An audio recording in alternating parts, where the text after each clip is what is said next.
Good evening mga kabaro! Welcome to Don't Etching Me. I am Sweat, ang inyong host na lagi pinagpapawisan ng malagkit dahil sa intrigang pagka-init-init. O, di ba? Ngayong gabi, ang paaminin natin ngayon ay isang doktor. Doktor na dapat ay gumagamot sa atin kapag tayo ay may sakit. Pero ang tanong, meron ba silang nililihim sa atin? Kasama natin ngayon, malalaman natin mula sa guest natin ngayong gabi, si Doc. Hi, Doc. Ay, Sweat, ito lang ang masasabi ko, ha? Sinisigurado ko na hindi ka sasayaw ngayon. Ay, talaga. Hindi ka sasayaw. Talaga lang, Doc. O, sana nga, napapagod na ako. Anong oras na? Ito ang unang tanong sa iyo, Doc. Mas madaling mga nakapag-cesarean kesa normal delivery, pero may kamahalan ito. Kaya mas pinipili pa rin ang mga buntis na mga anak ng normal. Kaso, sa oras na mga anak na sila, wala na silang magagawa pag sinabi niyong mga doktor na kailangan silang cesarean. Ito ang tanong, Doc. Talaga bang kailangan silang cesarean? O ginagawa mo lang na C-section dahil mas malaki ang kita at may ipinagagawa kang bahay? Dr. Magagamot, don't etching me. Yes or no? No. No. Ang sabi ni Dr. Magagamot, anong kaya ang sabi ng ating inspector? Gusto ka na, wag ka na mag-deny. Pag tinanong, don't tell a lie. Kung nagkakabistuhan na, ba't umi-etching ka? Yes or no lang ang sagot, pero huli-huli ka. Shake it, shake it, shake it sweet. Pull your head down to your feet. Gusto ka na, wag ka na mag-deny. Pag tinanong, don't tell a lie. Wag nang Ay, naku, Doc! Doc, talaga! Umapila ka sa mga jaunties! Alam mo, Sweat, ginagawa ko lang naman yun sa mga taong tingin ko kayang magbayad, di ba? Ay, naku, natural. Ba't mo gagawin sa mga walang pambayad? Naku, dinalugi ka pa. Ay, maluloka ako sa'yo, Doc. Next question na nga tayo.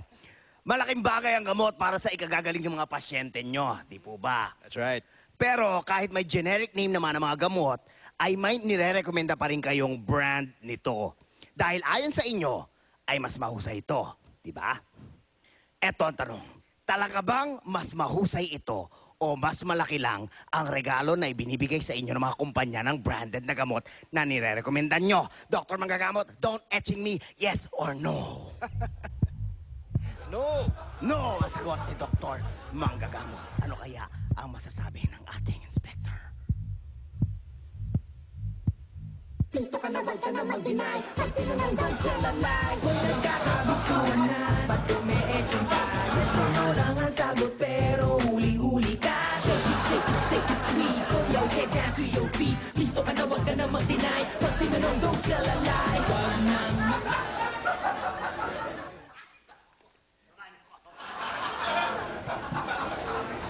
Doc! Ano naman ang balusot mo? Ay, alam mo, Sweat, wala naman sigurong kaso kung magregalo sila sa akin at wala naman yung kinalaman sa pagtaas ng presyo ng mga gamot. Nako, sa kaya lang kukunin yung regalo sa inyo. Ay, nako, malaloka talaga sa inyo. Huling tanong na nga, Doc. Nako, importanteng matignan agad ng doktor ang pasyente niya, lalo na pag emergency. Kaya nga, di ba, meron kayong nilalagay ng mga sign sa mga kotse nyo, yung nakasulat, Doctor on call. Yes. Para kayo ay paunahin ng ibang sasakyan at mabilis kayong makakarating sa ospital. Pero ito ang tanong, ginagamit nyo rin ba ito para lang makaiwas sa traffic at sa coding? Dr. Manggagamot, don't etching me, yes or no? No, hindi ko ginagawa. Okay, sa pangatlong pagkakataon, no ang sagot ni Doktor. Ano kaya ang sabi ng ating inspector?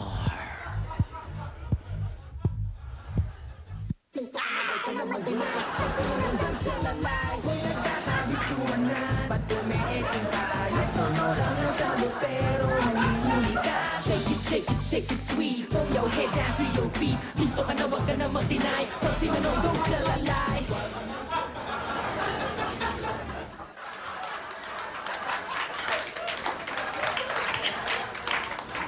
Ay, nako, Doc!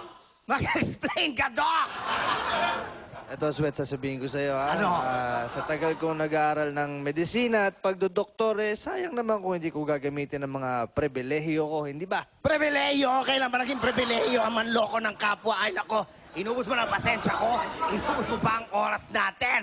Ay mga kaparo, magkita-kita lang tayo sa susunod na laglagan at intrigahan. Ako po si Sweat, ang inyong host, naring pinagpapawisan na malagket dahil sa intrigang napakainit. Isang advice ko sa inyo, don't edging me! Gusto ka na wag ka na mag-deny Pag tinanong don't say Lalay ko'y nagkakabistuhan na ba't ume-etching ka? Yes or no lang ang sagot pero huli-huli ka.